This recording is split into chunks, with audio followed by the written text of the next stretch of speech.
ಈಗಾಗಲೇ ಈ ಧರ್ಮಸ್ಥಳದ ವಿರುದ್ಧವಾಗಿ ನಡೆದಿರುವಂತಹ ಷಡ್ಯಂತ್ರ ಬಟಾಬಯಲಾಗಿರುವುದು ವರದಿಯಲ್ಲಿ ಒಂದಷ್ಟು ಅಂಶಗಳು ಕೂಡ ಉಲ್ಲೇಖ ಆಗಿದೆ. ಅದೇ ವಿಚಾರಕ್ಕೆ ಸಂಬಂಧಪಟ್ಟಂತೆ ನಾಯಕರುಗಳು ಮಾತಾಡ್ತಾ ಇದ್ದಾರೆ.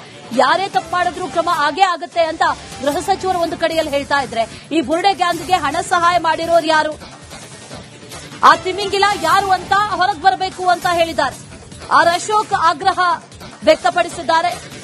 ಧರ್ಮಸ್ಥಳ ಕೇಸ್ನಲ್ಲಿ ಅರ್ಬನ್ ನಕ್ಸಲರ ಕೈವಾಡ ಇದೆ ಅನ್ನುವಂತ ಬಹಳ ಗುರುತರ ಆರೋಪವನ್ನ ಕೂಡ ಈಗ ಆರ್ ಅಶೋಕ್ ಮಾಡಿರೋದು. ಈ ಷಡ್ಯಂತ್ರದ ಸೂತ್ರಧಾರರು ಯಾರು, ಅವರನ್ನ ಎಸ್ಐಟಿ ಬಂಧಿಸಬೇಕು ಅಂತ ಹೇಳಿದ್ದಾರೆ. ಸದನದಲ್ಲಿ ಧರ್ಮಸ್ಥಳ ಕೇಸ್ ಬಗ್ಗೆ ಚರ್ಚೆ ಕೂಡ ಮಾಡ್ತೇವೆ ಅಂತ ವಿಪಕ್ಷ ನಾಯಕರಾದಂತ ಆರ್ ಅಶೋಕ್ ಮಾತಾಡಿದ್ದಾರೆ ನೋಡಿ. ಆದರೆ ಬಿಜೆಪಿ ನಿರಂತರವಾಗಿ ಈ ಧರ್ಮಸ್ಥಳದ ವಿಚಾರವಾಗಿ ದೊಡ್ಡ ಷಡ್ಯಂತ್ರ ನಡೆದಿದೆ. ಅಂತಾರಾಷ್ಟ್ರೀಯ ಮಟ್ಟದಲ್ಲಿ ಈ ಷಡ್ಯಂತ್ರದ ಬಾಹುಗಳಿದೆ. ಬಹಳ ಜನ ನಗರ ನಕ್ಸಲರು ಇದರ ಜೊತೆ ಇದ್ದಾರೆ. ಇವೆಲ್ಲವನ್ನ ಬಿಜೆಪಿ ಪದೇ ಪದೇ ನಾವು ಸ್ಪಷ್ಟ ಮಾಡಿ ಹೇಳಿದ್ರಿ. ಇವತ್ತು ಎಸ್ಐಟಿನೂ ಕೂಡ ತನಿಖೆ ಮಾಡಿ ನಿಜ ಸಂಗತಿಯನ್ನ ಬಯಲು ಮಾಡಿದ್ದಾರೆ. ಈ 6 ಜನ ಯಾರಿದ್ದಾರೆ ಇವರು ಪಿತೂರಿ ಮಾಡಿದ್ದಾರೆ, ಷಡ್ಯಂತರ ಮಾಡಿದ್ದಾರೆ ಅನ್ನೋದನ್ನ ಸ್ಪಷ್ಟವಾಗಿ ಹೇಳಿದ್ದಾರೆ. ಆದರೆ ನಮ್ಗಿವತ್ತು ಡೌಟ್ ಇರೋದು, ಈ ಷಡ್ಯಂತ್ರದ ಹಿಂದೆ ಇರುವಂತ ದೊಡ್ಡ ಕೈ ಯಾವುದು? ಸೂತ್ರಧಾರ ಷಡ್ಯಂತ್ರ ಮಾಡಿದವರು 6 ಜನ. ಆದರೆ ಈ 6 ಜನಕ್ಕೆ ಹಣ ಸಹಾಯ ಮಾಡಿದವರು ಯಾರು, ಪ್ರೇರಣೆ ಕೊಟ್ಟವರು ಯಾರು? ಆ ತಿಮಿಂಗಲವನ್ನ ಕಂಡುಹಿಡಿಬೇಕಾಗಿದ್ದು ಪೊಲೀಸರ ಕರ್ತವ್ಯ. ಅಲ್ಲಿ ವೈಫಲ್ಯ ಆಗಿದೆ ಅಂತ ನನಗನ್ಸುತ್ತೆ. ಆದ್ರಿಂದ ಇವತ್ತೇನು ಮಾಡಿದ್ದಾರೆ ಅದನ್ನ ನಾವು ಮೆಚ್ಚುತ್ತೀವಿ. ಆದರೆ ಇದನ್ನೆಲ್ಲ ಸೂತ್ರಧಾರ ಅವನ್ನ ಯಾರು ಅಂತ ಎಸ್ಐಟಿ ಅವರು ತನಿಖೆ ಮಾಡಬೇಕು, ಬಂಧಿಸಬೇಕು, ಜೈಲಿಗಟ್ಟಬೇಕು. ಈ ತರ ಮುಂದೆ ಯಾವುದೇ ಹಿಂದೂ ದೇವಸ್ಥಾನಗಳಿಗೆ ಈ ತರ ಅಪಚಾರ ಮಾಡುವಂಥದ್ದು ನಿರಂತರ ಮಾಡಿಬಿಟ್ಟಿದ್ದಾರೆ ಇವರು. ಈ ಧರ್ಮಸ್ಥಳ ಆಯ್ತು, ತಿರುಪತಿ ಆಯ್ತು, ಅಯ್ಯಪ್ಪ ಸ್ವಾಮಿ ಆಯ್ತು, ಶನಿ ಸಿಂಗಾಪುರ ಆಯ್ತು, ಇನ್ನ ಹಳ್ಳಿ ದೇವರುಗಳಿಗೆಲ್ಲ ಬಂದ್ಬಿಡ್ತಾರೆ. ನೀವು ಈ ದೊಡ್ಡ ದೊಡ್ಡ ದೇವರುಗಳಿಗೆ ಇಷ್ಟು ಕಾಟ ಕೊಡ್ತಾವ್ರೆ ಅಂದ್ರೆ, ಇನ್ನು ಹಳ್ಳಿಯಲ್ಲಿರೋ ಮಾರಮ್ಮ, ಅಕ್ಕಲಮ್ಮ, ಆಮೇಲೆ ಈ ತರದ ದೇವರುಗಳ ಕತೆ ಏನು?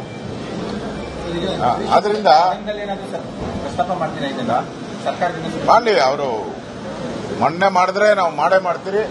ಮುಂದಿನ ವಾರ ಲಾ ಅಂಡ್ ಆರ್ಡರ್ ವಿಚಾರ ಬಂದೇ ಬರುತ್ತೆ. ಲಾ ಅಂಡ್ ಆರ್ಡರ್ ನಿಲುವಳಿ ಸೂಚನೆಯನ್ನ ತರಕ್ಕೆ ಈಗಾಗಲೇ ನಾನು ಮಾತಾಡಿದ್ದೀನಿ. ನಮ್ಮ ಪಾರ್ಟಿ ಮೀಟಿಂಗ್ ಅಲ್ಲೂ ಕೂಡ ನಿಲುವಳಿ ತರ್ತೀನಿ. ಆ ಸಂದರ್ಭದಲ್ಲಂತೂ ಇದನ್ನ ಚರ್ಚೆ ಮಾಡೇ ಮಾಡ್ತೀರಿ, ಬಿಡಲ್ಲ. ಈಗಾಗಲೇ ಈ ಧರ್ಮಸ್ಥಳದ ವಿರುದ್ಧವಾಗಿ ನಡೆದಿರುವಂತಹ ಷಡ್ಯಂತ್ರ ಬಟಾಬಯಲಾಗಿರುವುದು ವರದಿಯಲ್ಲಿ ಒಂದಷ್ಟು ಅಂಶಗಳು ಕೂಡ ಉಲ್ಲೇಖ ಆಗಿದೆ. ಅದೇ ವಿಚಾರಕ್ಕೆ ಸಂಬಂಧಪಟ್ಟಂತೆ ನಾಯಕರುಗಳು ಮಾತಾಡ್ತಾ ಇದ್ದಾರೆ. ಯಾರೇ ತಪ್ಪು ಮಾಡಿದ್ರೂ ಕ್ರಮ ಆಗೇ ಆಗುತ್ತೆ ಅಂತ ಗೃಹ ಸಚಿವರು ಒಂದು ಕಡೆಯಲ್ಲಿ ಹೇಳ್ತಾ ಇದ್ರೆ, ಈ ಬುರುಡೆ ಗ್ಯಾಂಗ್ಗೆ ಹಣ ಸಹಾಯ ಮಾಡಿರೋರು ಯಾರು, ಆ ತಿಮಿಂಗಿಲ ಯಾರು ಅಂತ ಹೊರಗೆ ಬರಬೇಕು ಅಂತ ಹೇಳಿದ್ದಾರೆ. ಆರ್ ಅಶೋಕ್ ಆಗ್ರಹ ವ್ಯಕ್ತಪಡಿಸಿದ್ದಾರೆ. ಧರ್ಮಸ್ಥಳ ಕೇಸ್ನಲ್ಲಿ ಅರ್ಬನ್ ನಕ್ಸಲರ ಕೈವಾಡ ಇದೆ ಅನ್ನುವಂತ ಬಹಳ ಗುರುತರ ಆರೋಪವನ್ನ ಕೂಡ ಈಗ ಆರ್ ಅಶೋಕ್ ಮಾಡಿರೋದು. ಈ ಷಡ್ಯಂತ್ರದ ಸೂತ್ರಧಾರರು ಯಾರು, ಅವರನ್ನ ಎಸ್ಐಟಿ ಬಂಧಿಸಬೇಕು ಅಂತ ಹೇಳಿದ್ದಾರೆ. ಸದನದಲ್ಲಿ ಧರ್ಮಸ್ಥಳ ಕೇಸ್ ಬಗ್ಗೆ ಚರ್ಚೆ ಕೂಡ ಮಾಡ್ತೇವೆ ಅಂತ ವಿಪಕ್ಷ ನಾಯಕರಾದಂತ ಆರ್ ಅಶೋಕ್ ಮಾತಾಡಿದ್ದಾರೆ ನೋಡಿ. ಆದರೆ ಬಿಜೆಪಿ ನಿರಂತರವಾಗಿ ಈ ಧರ್ಮಸ್ಥಳದ ವಿಚಾರವಾಗಿ ದೊಡ್ಡ ಷಡ್ಯಂತ್ರ ನಡೆದಿದೆ. ಅಂತಾರಾಷ್ಟ್ರೀಯ ಮಟ್ಟದಲ್ಲಿ ಈ ಷಡ್ಯಂತ್ರದ ಬಾಹುಗಳಿದೆ. ಬಹಳ ಜನ ನಗರ ನಕ್ಸಲರು ಇದರ ಜೊತೆ ಇದ್ದಾರೆ. ಇವೆಲ್ಲವನ್ನ ಬಿಜೆಪಿ ಪದೇ ಪದೇ ನಾವು ಸ್ಪಷ್ಟ ಮಾಡಿ ಹೇಳಿದ್ರಿ. ಇವತ್ತು ಎಸ್ಐಟಿನೂ ಕೂಡ ತನಿಖೆ ಮಾಡಿ ನಿಜ ಸಂಗತಿಯನ್ನ ಬಯಲು ಮಾಡಿದ್ದಾರೆ. ಈ 6 ಜನ ಯಾರಿದ್ದಾರೆ ಇವರು ಪಿತೂರಿ ಮಾಡಿದ್ದಾರೆ, ಷಡ್ಯಂತರ ಮಾಡಿದ್ದಾರೆ ಅನ್ನೋದನ್ನ ಸ್ಪಷ್ಟವಾಗಿ ಹೇಳಿದ್ದಾರೆ. ಆದರೆ ನಮ್ಗಿವತ್ತು ಡೌಟ್ ಇರೋದು, ಈ ಷಡ್ಯಂತ್ರದ ಹಿಂದೆ ಇರುವಂತ ದೊಡ್ಡ ಕೈ ಯಾವುದು? ಸೂತ್ರಧಾರ ಷಡ್ಯಂತ್ರ ಮಾಡಿದವರು 6 ಜನ. ಆದರೆ ಈ 6 ಜನಕ್ಕೆ ಹಣ ಸಹಾಯ ಮಾಡಿದವರು ಯಾರು, ಪ್ರೇರಣೆ ಕೊಟ್ಟವರು ಯಾರು? ಆ ತಿಮಿಂಗಲವನ್ನ ಕಂಡುಹಿಡಿಬೇಕಾಗಿದ್ದು ಪೊಲೀಸರ ಕರ್ತವ್ಯ. ಅಲ್ಲಿ ವೈಫಲ್ಯ ಆಗಿದೆ ಅಂತ ನನಗನ್ಸುತ್ತೆ. ಆದ್ರಿಂದ ಇವತ್ತೇನು ಮಾಡಿದ್ದಾರೆ ಅದನ್ನ ನಾವು ಮೆಚ್ಚುತ್ತೀವಿ. ಆದರೆ ಇದನ್ನೆಲ್ಲ ಸೂತ್ರಧಾರ ಅವನ್ನ ಯಾರು ಅಂತ SIT ಅವರು ತನಿಖೆ ಮಾಡಬೇಕು, ಬಂಧಿಸಬೇಕು, ಜೈಲಿಗೆ ಕಟ್ಟಬೇಕು. ಈ ತರ ಮುಂದೆ ಯಾವುದೇ ಹಿಂದೂ ದೇವಸ್ಥಾನಗಳಿಗೆ ಈ ತರ ಅಪಚಾರ ಮಾಡುವಂಥದ್ದು ನಿರಂತರ ಮಾಡಿಬಿಟ್ಟಿದ್ದಾರೆ ಇವರು. ಈ ಧರ್ಮಸ್ಥಳ ಆಯ್ತು, ತಿರುಪತಿ ಆಯ್ತು, ಅಯ್ಯಪ್ಪ ಸ್ವಾಮಿ ಆಯ್ತು, ಶನಿ ಸಿಂಗಾಪುರ ಆಯ್ತು, ಇನ್ನ ಹಳ್ಳಿ ದೇವರುಗಳಿಗೆಲ್ಲ ಬಂದ್ಬಿಡ್ತಾರೆ. ನೀವು ಈ ದೊಡ್ಡ ದೊಡ್ಡ ದೇವರುಗಳಿಗೆ ಇಷ್ಟು ಕಾಟ ಕೊಡ್ತಾವ್ರೆ ಅಂದ್ರೆ ಇನ್ನ ಹಳ್ಳಿಯಲ್ಲಿರೋ ಮಾರಮ್ಮ, ಅಕ್ಕಲಮ್ಮ, ಆಮೇಲೆ ಈ ತರದ ದೇವರುಗಳ ಕತೆ ಏನು? ಅದರಿಂದ ಮಾಡಲಿ, ಅವರು ಮೊನ್ನೆ ಮಾಡಿದ್ರೆ ನಾವು ಮಾಡೇ ಮಾಡ್ತೀರಿ. ಮುಂದಿನ ವಾರ ಲಾ ಅಂಡ್ ಆರ್ಡರ್ ವಿಚಾರ ಬಂದೇ ಬರುತ್ತೆ. ಲಾ ಅಂಡ್ ಆರ್ಡರ್ ನಿಲುವಳಿ ಸೂಚನೆಯನ್ನ ತರಕ್ಕೆ ಈಗಾಗಲೇ ನಾನು ಮಾತಾಡಿದ್ದೀನಿ. ನಮ್ಮ ಪಾರ್ಟಿ ಮೀಟಿಂಗ್ ಅಲ್ಲೂ ಕೂಡ ನಿಲುವಳಿ ತರ್ತೀನಿ. ಆ ಸಂದರ್ಭದಲ್ಲಂತೂ ಇದನ್ನ ಚರ್ಚೆ ಮಾಡೇ ಮಾಡ್ತೀರಿ, ಬಿಡಲ್ಲ.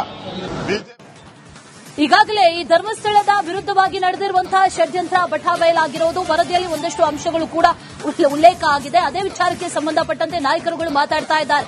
ಯಾರೇ ತಪ್ಪು ಮಾಡಿದ್ರೂ ಕ್ರಮ ಆಗೇ ಆಗುತ್ತೆ ಅಂತ ಗೃಹ ಸಚಿವರು ಒಂದು ಕಡೆಯಲ್ಲಿ ಹೇಳ್ತಾ ಇದ್ರೆ, ಈ ಬುರುಡೆ ಗ್ಯಾಂಗ್ಗೆ ಹಣ ಸಹಾಯ ಮಾಡಿರೋರು ಯಾರು, ಆ ತಿಮಿಂಗಿಲ ಯಾರು ಅಂತ ಹೊರಗೆ ಬರಬೇಕು ಅಂತ ಹೇಳಿದ್ದಾರೆ. ಆರ್ ಅಶೋಕ್ ಆಗ್ರಹ ವ್ಯಕ್ತಪಡಿಸಿದ್ದಾರೆ. ಧರ್ಮಸ್ಥಳ ಕೇಸ್ನಲ್ಲಿ ಅರ್ಬನ್ ನಕ್ಸಲರ ಕೈವಾಡ ಇದೆ ಅನ್ನುವಂತ ಬಹಳ ಗುರುತರ ಆರೋಪವನ್ನ ಕೂಡ ಈಗ ಆರ್ ಅಶೋಕ್ ಮಾಡಿರೋದು. ಈ ಷಡ್ಯಂತ್ರದ ಸೂತ್ರಧಾರರು ಯಾರು, ಅವರನ್ನ SIT ಬಂಧಿಸಬೇಕು ಅಂತ ಹೇಳಿದ್ದಾರೆ. ಸದನದಲ್ಲಿ ಧರ್ಮಸ್ಥಳ ಕೇಸ್ ಬಗ್ಗೆ ಚರ್ಚೆ ಕೂಡ ಮಾಡ್ತೇವೆ ಅಂತ ವಿಪಕ್ಷ ನಾಯಕರಾದಂತ ಆರ್ ಅಶೋಕ್ ಮಾತಾಡಿದ್ದಾರೆ ನೋಡಿ. ಆದರೆ ಬಿಜೆಪಿ ನಿರಂತರವಾಗಿ ಈ ಧರ್ಮಸ್ಥಳದ ವಿಚಾರವಾಗಿ ದೊಡ್ಡ ಷಡ್ಯಂತ್ರ ನಡೆದಿದೆ. ಅಂತಾರಾಷ್ಟ್ರೀಯ ಮಟ್ಟದಲ್ಲಿ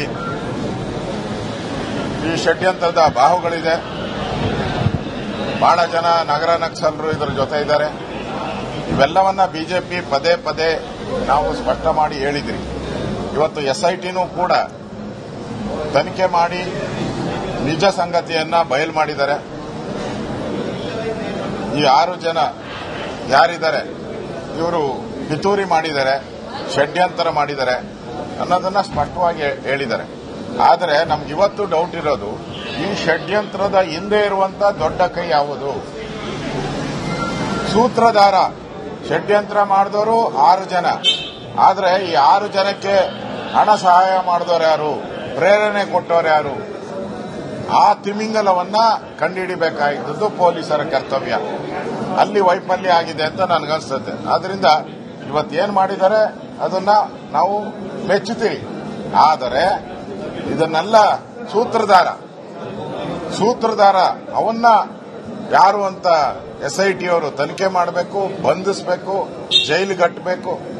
ಈ ತರ ಮುಂದೆ ಯಾವುದೇ ಹಿಂದೂ ದೇವಸ್ಥಾನಗಳಿಗೆ ಈ ತರ ಅಪಚಾರ ಮಾಡುವಂಥದ್ದು ನಿರಂತರ ಮಾಡಿಬಿಟ್ಟಿದ್ದಾರೆ ಇವರು. ಈ ಧರ್ಮಸ್ಥಳ ಆಯ್ತು, ತಿರುಪತಿ ಆಯ್ತು, ಅಯ್ಯಪ್ಪ ಸ್ವಾಮಿ ಆಯ್ತು, ಶನಿ ಸಿಂಗಾಪುರ ಆಯ್ತು, ಇನ್ನ ಹಳ್ಳಿ ದೇವರುಗಳಿಗೆಲ್ಲ ಬಂದ್ಬಿಡ್ತಾರೆ. ನೀವು ಈ ದೊಡ್ಡ ದೊಡ್ಡ ದೇವರುಗಳಿಗೆ ಇಷ್ಟು ಕಾಟ ಕೊಡ್ತಾವ್ರೆ ಅಂದ್ರೆ ಇನ್ನ ಹಳ್ಳಿಯಲ್ಲಿರೋ ಮಾರಮ್ಮ, ಅಕ್ಕಲಮ್ಮ, ಆಮೇಲೆ ಈ ತರದ ದೇವರುಗಳ ಕತೆ ಏನು? ಅದರಿಂದ